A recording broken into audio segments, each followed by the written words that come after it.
Okay, hazardous materials, multi-casualty incident, and incident management is what we're going to be talking about now.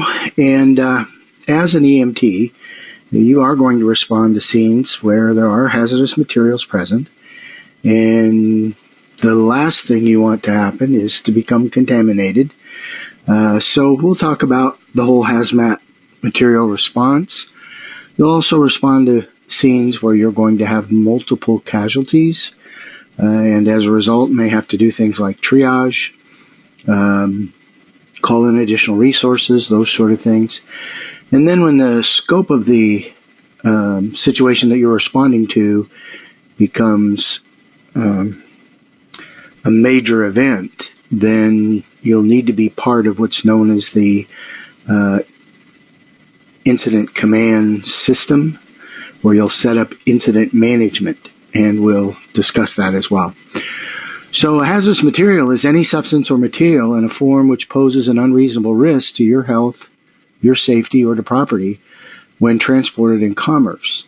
Now that's the United States Department of Transportation's definition of a hazardous material, because they're, of course, dealing with chemicals and materials that are being transported across our highways. But perhaps a better definition of hazardous material is any substance or material which poses an unreasonable risk to your health, safety, or property, period. Now, OSHA requires training. There is a first responder awareness training, which is what the NFPA says EMS providers need to have as a minimum, the first responder awareness training. And there are no minimum hours for that. Most often that's something that's done in an hour and a half, 2 hours at that level. And then there's the first responder operations training, which can be up to 8 hours. And this is based solely on, or mostly on, fire-based courses, which have a little different flair or a little different approach to hazardous materials response than a EMS provider on an ambulance. And then you've got the hazardous materials technician course, which can be up to 24 hours. So a course that occurs over 2 or 3 days. And then the hazardous materials specialist course, which is an additional 2 or 3 days. Quite readily in your area, you will have awareness training, you'll have operations training, but often you may have to go to a specific place that offers the technician or specialist training, especially if you're part of a hazmat team with a fire department. One of your responsibilities, of course, is first recognizing that you're in a hazmat incident. And sometimes that can be pretty obvious. You arrive on scene and there's tanker cars tipped over and there's chemicals leaking out and there's visible gas clouds. Those sort of things you certainly can tell as you arrive that you're going to be dealing with a potentially hazardous incident. In its most simplistic form, every motor vehicle collision you're at is a hazardous incident just because of the gasoline or diesel fuel that you may have to deal with. When a person is in a hazardous environment, they often will become contaminated. Not always, but often. So when people leave the hot zone or the red zone or ground zero, whatever you'd like to call it, when people leave that area, they're considered contaminated until proven otherwise. So they often have to go into a warm or a yellow zone where they can be decontaminated and then move out into a green or a cold zone where they can be placed in an ambulance and treated for their illnesses or injuries. So you do have to establish those zones when you do arrive, and I don't know that that's necessarily the responsibility of the EMT unless you're part of a hazmat team. Typically it's your fire service that has the overall management of an incident, and They will identify the hot zone, and that's where the contamination is. The warm zone, that's where you'll do your decon. And then the green zone, that's where it's safe for everybody to hang out. Now, the reason that firefighters typically are the ones establishing these zones is that some of these zones are environments that are not amenable to life. In other words, there's no oxygen in those environments. And unless you're wearing an SCBA, you couldn't survive in that environment for long. And that's why typically it's the fire service or a hazmat team that establishes these zones. The cold zone is the green zone, and that's where equipment and emergency rescuers are staged. So, you certainly can control the zone that you're in. When you roll up to a scene and you see this potential hazardous environment, you have to make an attempt to assess and establish what the substance is. And we can do that through a variety of methods, whether we look at the placard on the vehicle. There's usually a 4-digit number that goes along with the placard, and using your emergency response guidebook, an app on your smartphone, you're able to identify what that substance is. Often you can use binoculars. We'll use, or what's safe to use is called the rule of thumb. If you hold your thumb up in front of you and it obscures or blocks the scene, then you're far enough away from the scene. Then you use your binoculars to identify signs, labels, placards, and then in your emergency response guidebook, you can look up that information to determine what the substance is. Now, if the person driving the vehicle isn't contaminated and certainly has access to things like the bill of lading, shipping manifests, or even invoices to give you an idea of what they're carrying. Once you determine what it is that is what the substance is, then you need to look at the safety data sheet. The safety data sheet used to be called the Material Safety Data Sheet, or MSDS, and now it's just called the Safety Data Sheet. The Safety Data Sheet gives you, the name of the chemical, perhaps the address and phone number of the company who makes the chemical, information about how toxic it is. And if you're not sure, or don't have access to a safety data sheet, but are certain the chemical that you're dealing with, you can look that up in your emergency response guidebook, or you can call Chemtrec, which is the Chemical Transportation Emergency Center, and they would be able to assist you as well.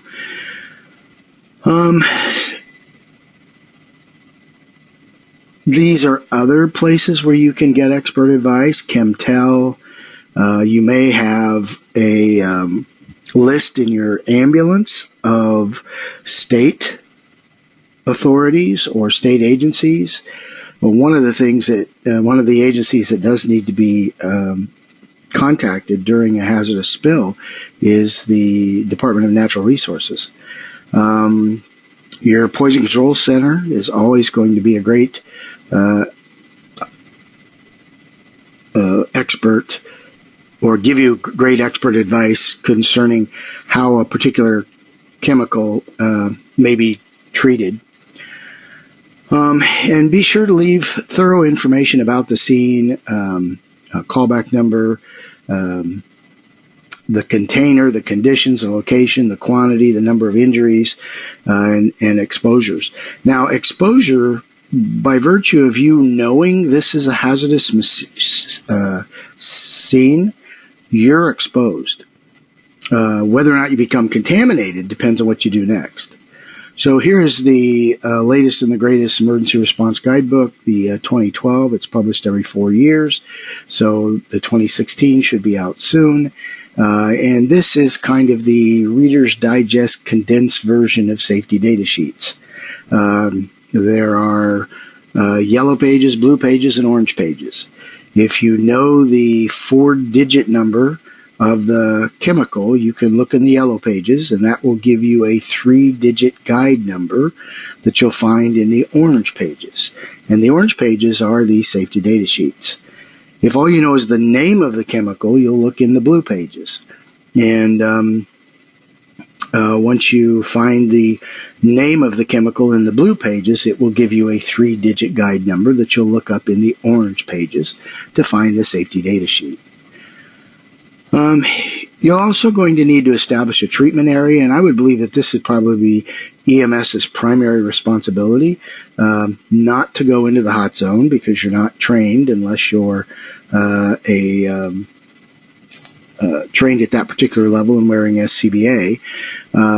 Typically, we don't allow EMS providers in the warm zone unless they're trained at the operations level, because at operations level, you can help do decon. So if you're not, at those levels of training, then if the only level you have is the awareness level, then you need to stay back in the cold zone, and you can begin setting up your treatment area. It should be protected from weather, should be large enough to accommodate multiple rescue crews, because as other services arrive, you're going to have to stage them somewhere.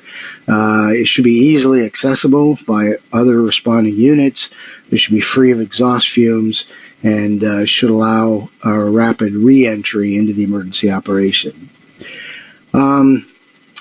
Decontamination, as I've already mentioned, occurs in the warm zone. We're going to do our treatment in the cold zone.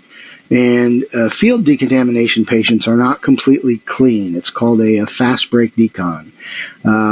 You still, if you're participating in the decontamination process, you do have to wear proper personal protective equipment or proper personal protective clothing to prevent secondary contamination of you.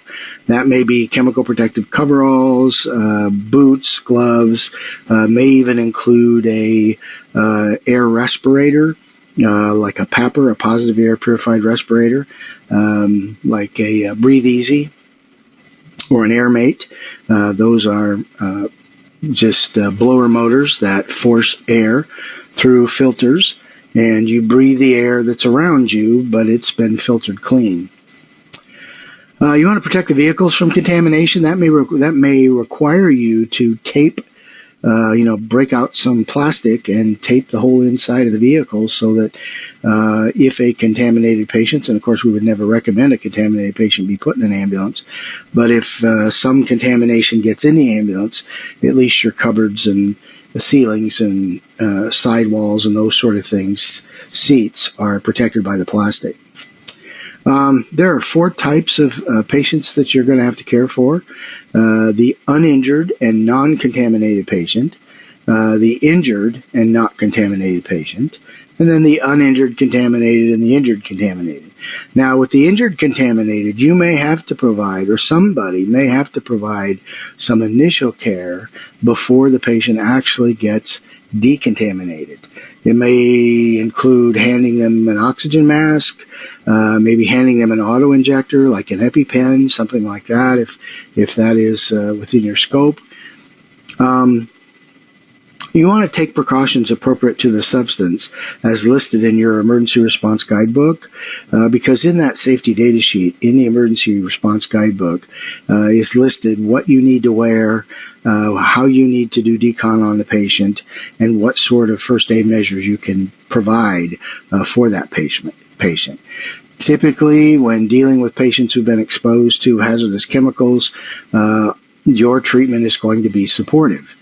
In other words, you're going to manage the airway, you're going to manage the breathing, you're going to manage the circulation, just like you've been taught. But you need to wait until the patient is decontaminated in order to do that. If treatment calls for irrigation with water, remember that water only dilutes most substances. It doesn't neutralize them. It may dilute them to the point where they're harmless, but they still have the substance on them. After treating the patient at the hospital or back at base, make sure that you take a shower, remove and isolate your clothing, which eliminates 80% of the contaminant, and then take a shower yourself. Depending on the chemical, your clothing may need to be disposed. Remember that leather boots and shoes, if they get wet with the chemical or with the water that's running off the body that you're decontaminating, leather will absorb those chemicals and lock them in. So your leather boots or shoes would need to be thrown away as well.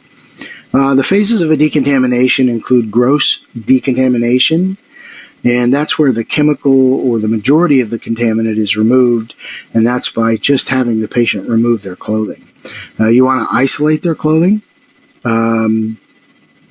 and the reason you want to isolate it is if the chemical is a liquid like chlorine or ammonia, it's going to be giving off a very noxious odor.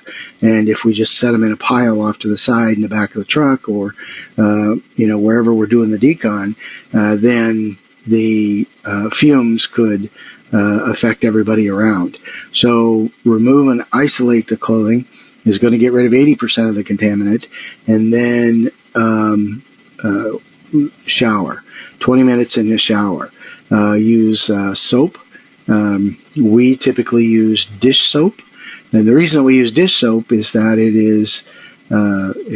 it works well on chemicals that are very persistent, very oily.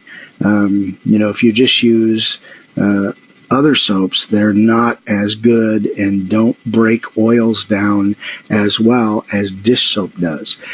Dish soap is also contains no phosphorus, which may react with some chemicals. So just plain old Ivory, Dove, Dawn, no antibiotic, no scents, no aloe, just plain old dish soap. You want to have them get wet.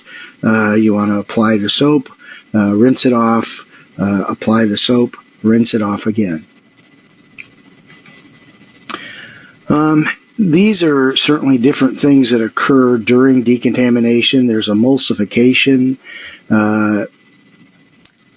That's breaking down those very persistent chemicals. There may be a chemical reaction during the decon. There are certain chemicals that if you apply water to them, they will heat up and can actually cause burns, particularly very strong bases.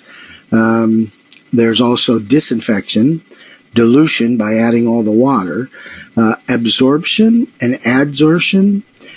These are things that occur depending on the temperature of the water, or the rate at which they absorb depends certainly on the temperature of the water. The warmer the water is, if the pores open up, they could absorb the chemical more.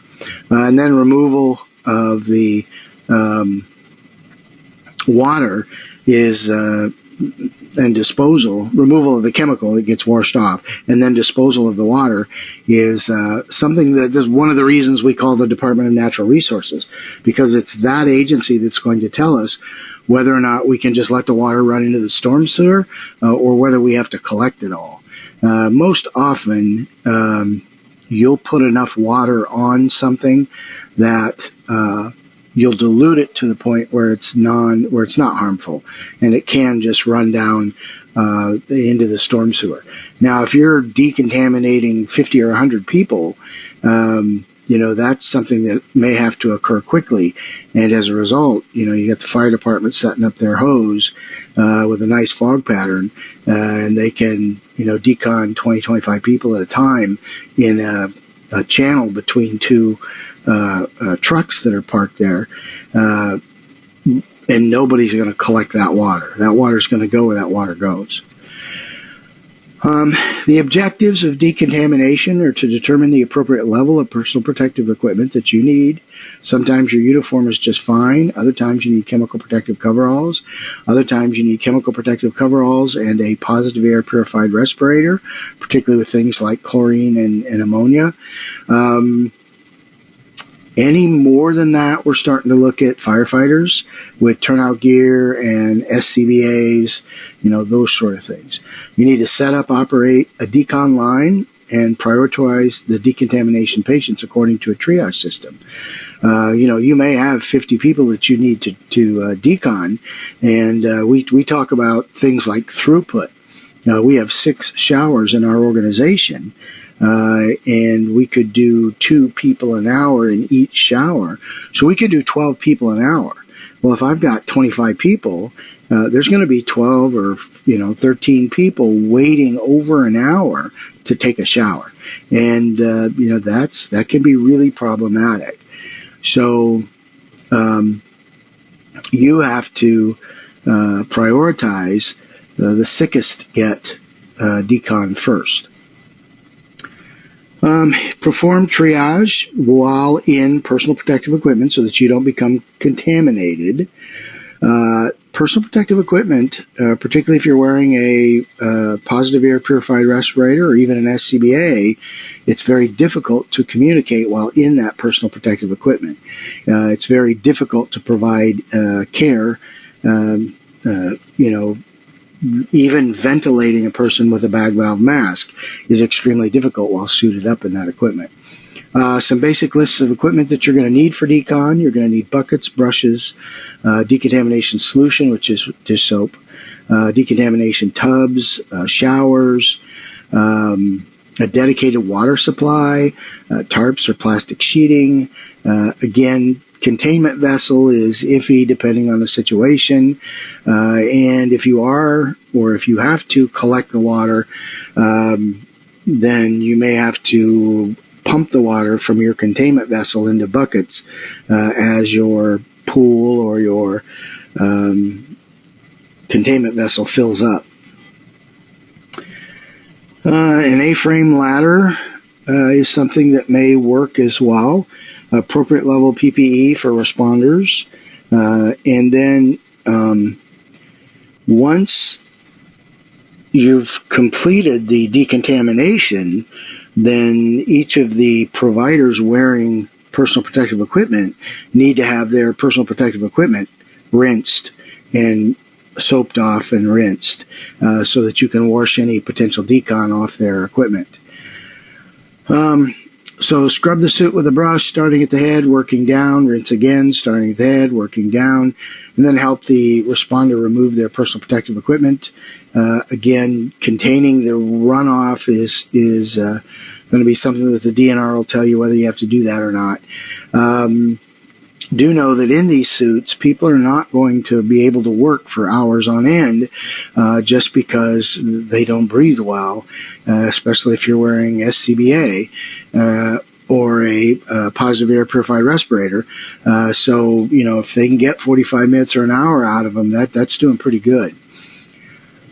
So when wearing personal protective equipment, your first consideration is your safety. You want to use a public address system to direct ambulatory patients to the decon line. So over the radio, maybe telling those patients at self-transport to where they're supposed to go for decon. Again, have them remove and isolate their clothing, remove their valuables, put them in a Ziploc bag with their name on them, off to the side.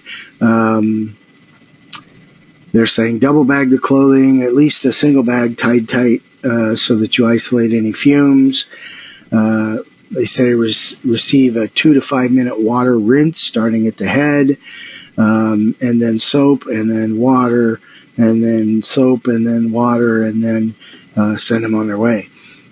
It's important that we try to gender separate these patients if at all possible, because you'll have men and women, children, elderly, patients with special needs, depending on the given situation. And so if we can gender separate them so that as they remove and isolate their clothing, they're not in plain view of everybody. So here is that's our discussion on hazmat. Now we're going to talk about multi-casualty incidents, and of course a multi-casualty incident can be a small event or a big event depending on your resources.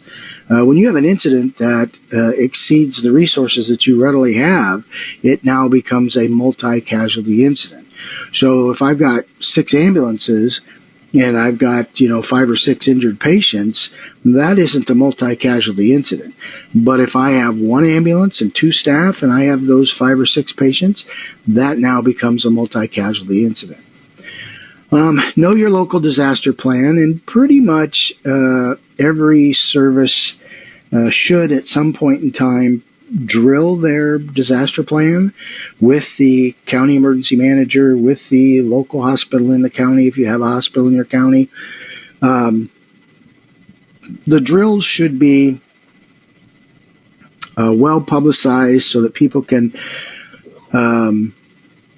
discuss beforehand how they would respond, maybe even do some tabletops beforehand so that they know how they would respond. The drills should be realistic, and the plan should be rehearsed, and that's why we do them annually.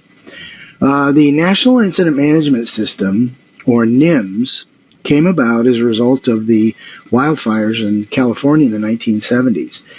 It was brought to front and center following 9/11 with Presidential Directive, Homeland Security Presidential Directive number 5, which made mandatory all federal and state governments having to adopt the National Incident Management System as a way to manage all incidents. It's an all hazards approach to managing an incident. The positions in the National Incident Management System can be remembered by the acronym CFLOP. They don't have it in that particular order on this slide, but that's how I memorize the positions, or the key positions, in the incident management system. You've got command positions, which include your incident commander, your liaison officer, your safety officer, your public information officer, and perhaps a medical technical specialist. Then you have your operations section, and your operations section carries out the plan. They're the worker bees. They're the ones that do all the life-saving and those sort of things. The logistics section, logistics provides the operation folks with the resources they need, both physical resources and human resources.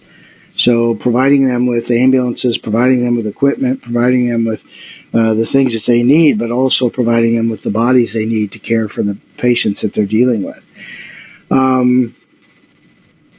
Then there's the planning section, and the planning section does just that. They write a plan.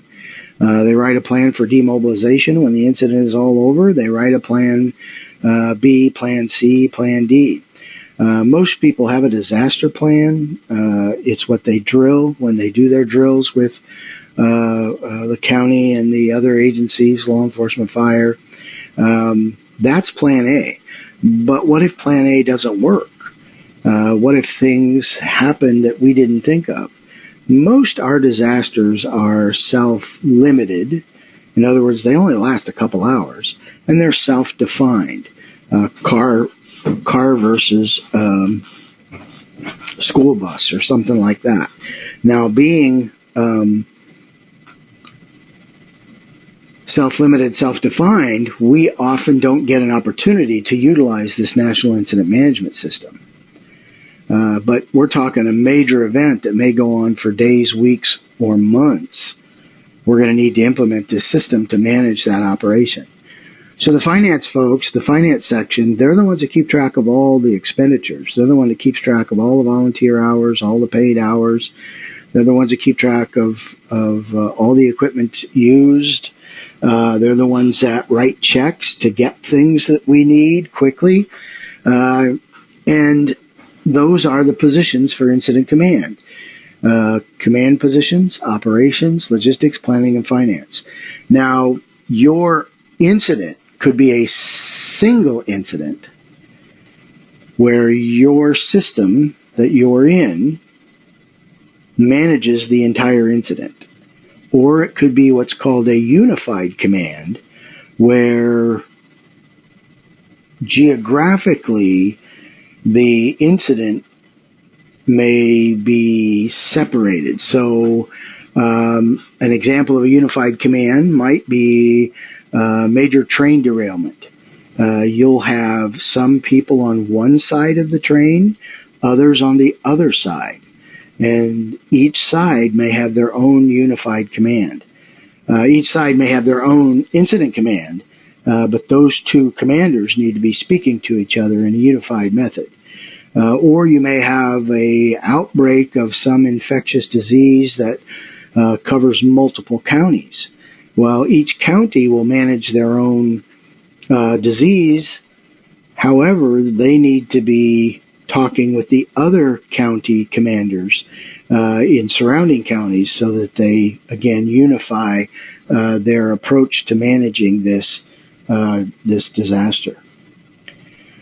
So the incident commander is assumed by most to be the senior member of the first service on the scene. That is the genuinely acceptable first person on the scene, highest seniority, takes over. But typically the incident commander on a EMS scene is the fire chief. Doesn't mean that you can't have an EMS incident commander if there are going to be multiple EMS services responding, a law enforcement incident commander if there are multiple law enforcement agencies responding, and a fire service incident commander overseeing the entire scene. The law enforcement and the EMS incident commander need to be unified with the fire department in managing the incident.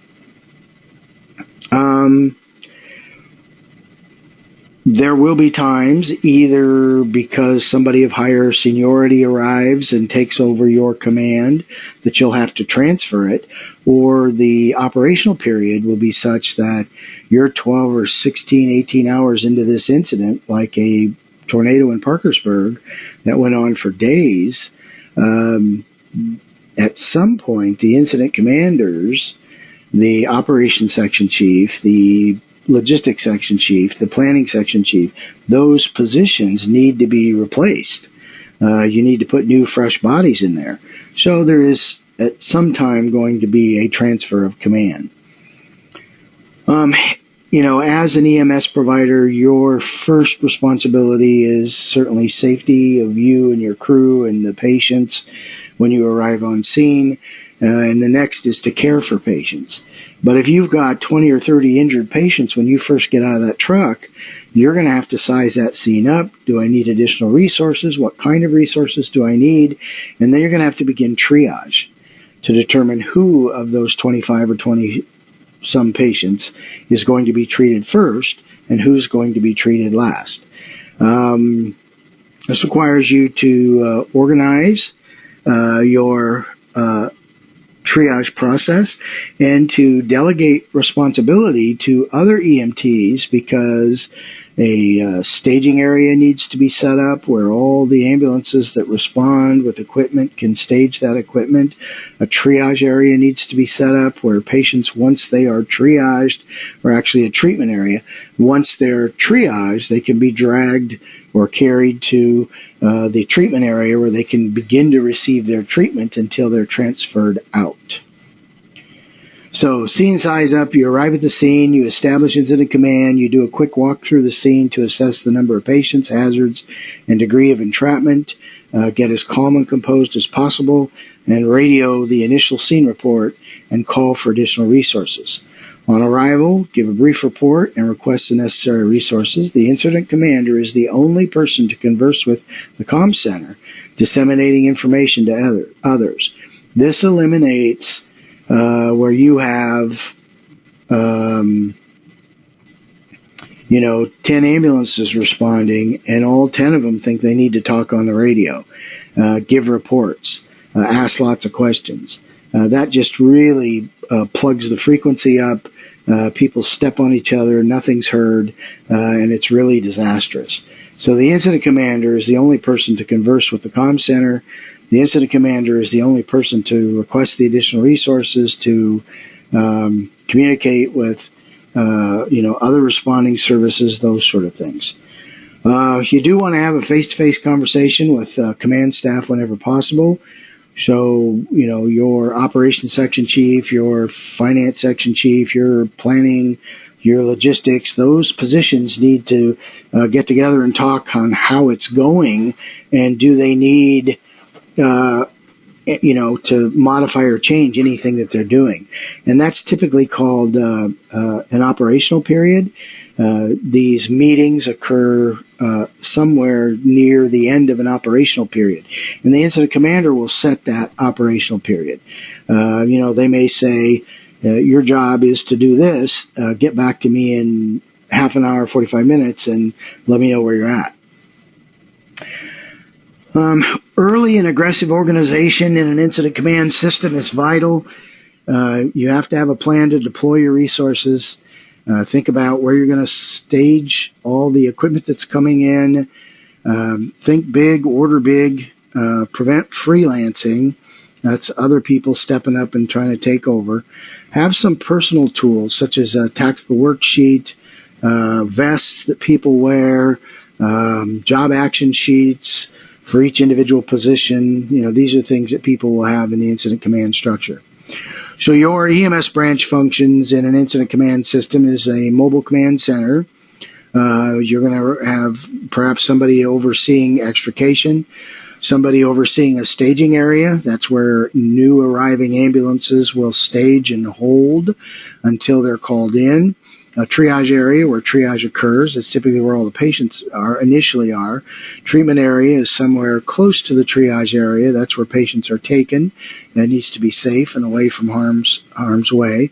And that's where treatment begins. The transport area butts up against the treatment area because you're going to load the patients from the treatment area into the ambulances to be transported out. And then rehabilitation, and this is where your providers, if you're working a scene for a length of time, your providers that are working are going to need to get out of their PPE. They're going to need to, if they're wearing turnout gear, carrying SCBA, they just need a break. If they need something to eat or drink, need to have their vital signs assessed, those sort of things. The goal of triage is to afford the greatest number of people get the greatest chance of survival. So you're trying to do the most you can for the most number of people.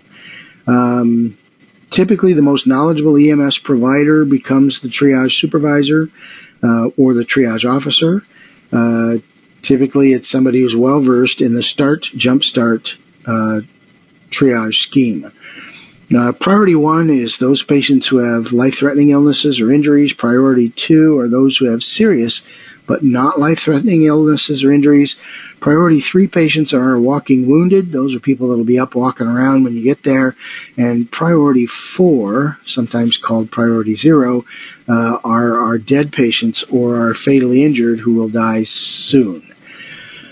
We use START triage here in Iowa. It's a national standard for rapid primary triage.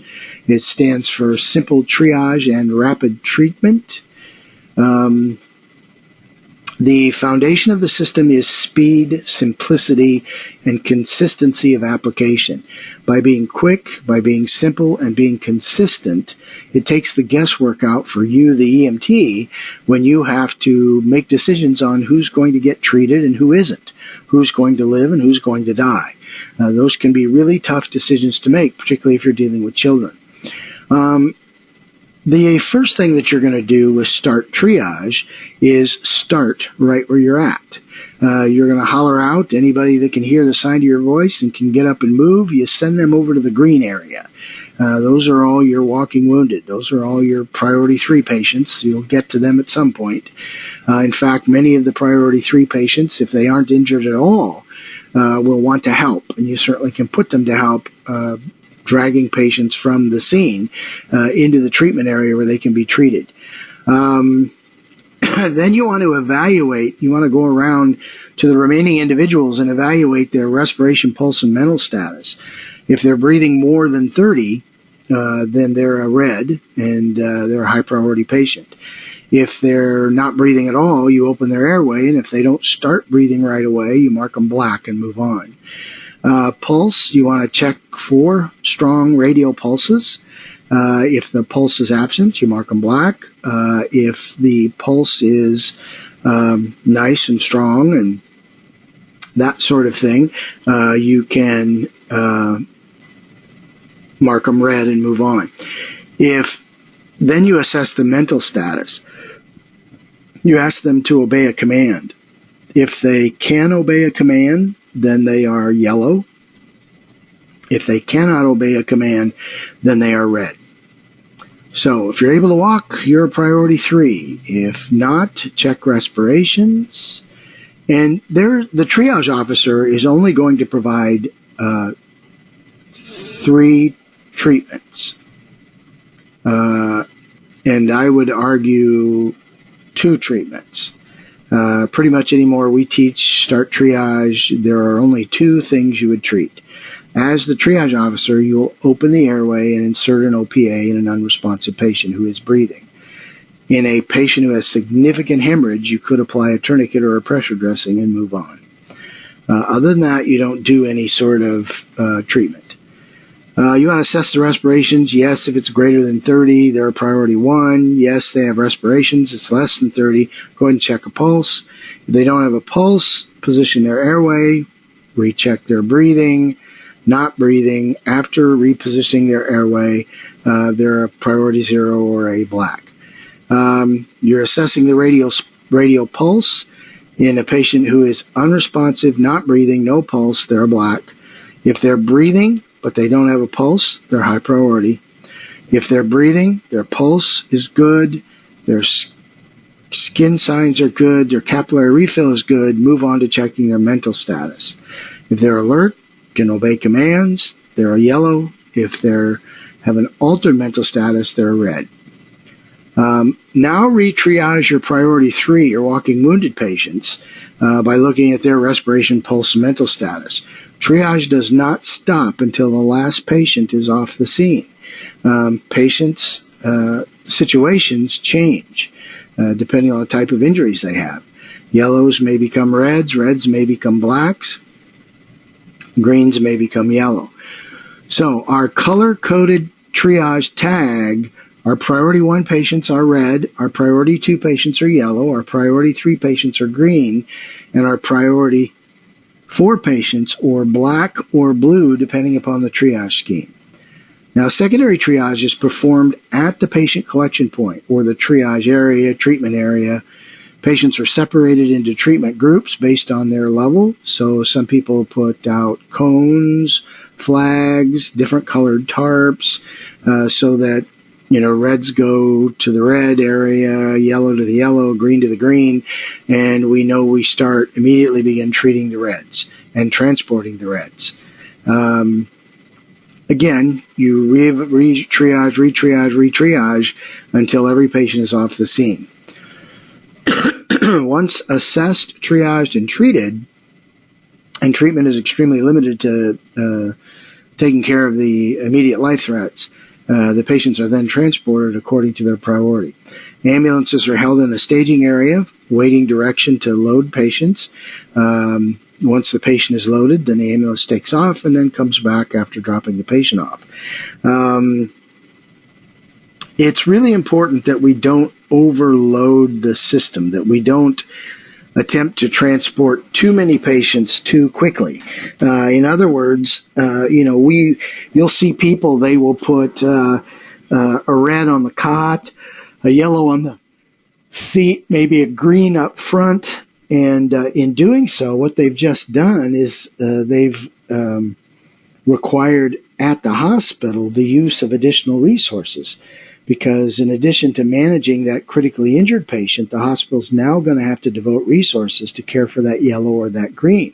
And those resources may be necessary to treat the remaining reds that are coming in.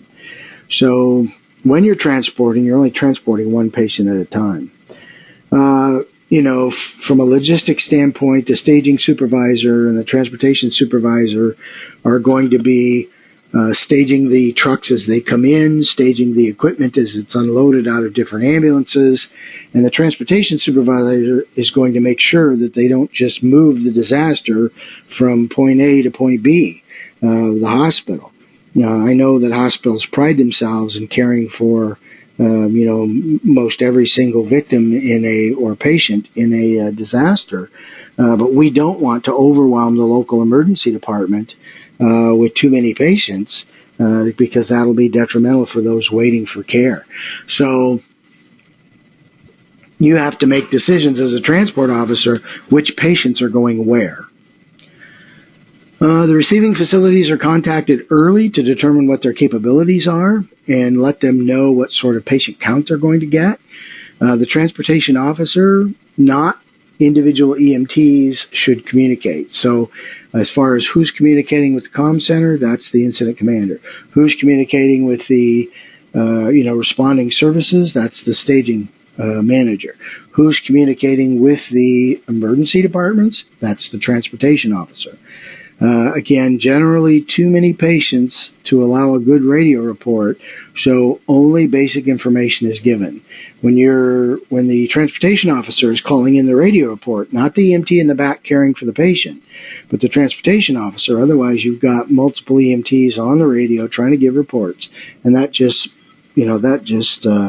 jams up the frequency. So the transport officer will give just some basic information: male, female, type of injury, seriousness, and any care that may have been done. The psychological aspects of mass casualty incidents we have to be able to address as well, because many of these patients we know.